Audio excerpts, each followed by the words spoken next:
Hello and welcome to our very first episode of Tribal Knowledge. Today we will be answering a question we get often, which is, does my blade need sharpening?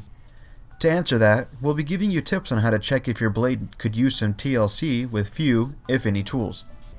In today's video, we'll be using 3 blades. The first blade will be the easiest to check if it needs to be sharpened, the second is going to require a closer look, and the third one is the hardest because it's on the fence. And here we have the first blade. Now as you can tell, there are some chipped teeth. Chipped teeth usually mean that the blade is dull. We're going to go ahead and stop here with this blade, with that being the trump card. Once you have chipped teeth, you know that you'll need to get your blade sharpened or replaced. The good part is that in most cases, the teeth themselves can be replaced, which may or may not be worth the cost depending on the quality of the blade.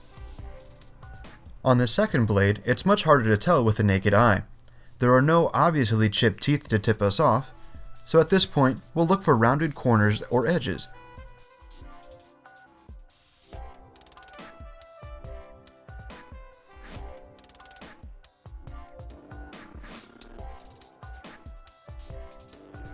And finally, we have our last blade. With this blade, it's going to take a little bit more expertise to know if it needs to be sharpened or not.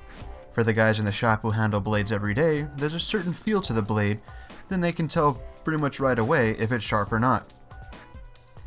A good rule of thumb is that if you notice it requires more torque to cut the same type of material you've already been cutting, it's probably that your blade is starting to get dull. At this point in time, it's most likely going to be better to bring your blade in to be inspected. Now that we've taken a look at all 3 blades, it's important to point out that the increased torque, as discussed earlier, can cause the chipping, dulling, and rounding edges in blades 1 and 2. If you're cutting wood, in some occasions it can be caused by knots in that material. Just remember, it is never a good idea to cut with a dull saw blade. The increased amount of pressure needed to cut can make it dangerous to operate. And in closing, we hope you like our video. If there's any tips or tricks that you'd like to share, please feel free to leave it in the comments below, or if you happen to have an idea for a topic you'd like to have our opinion on, leave that in the comments below as well.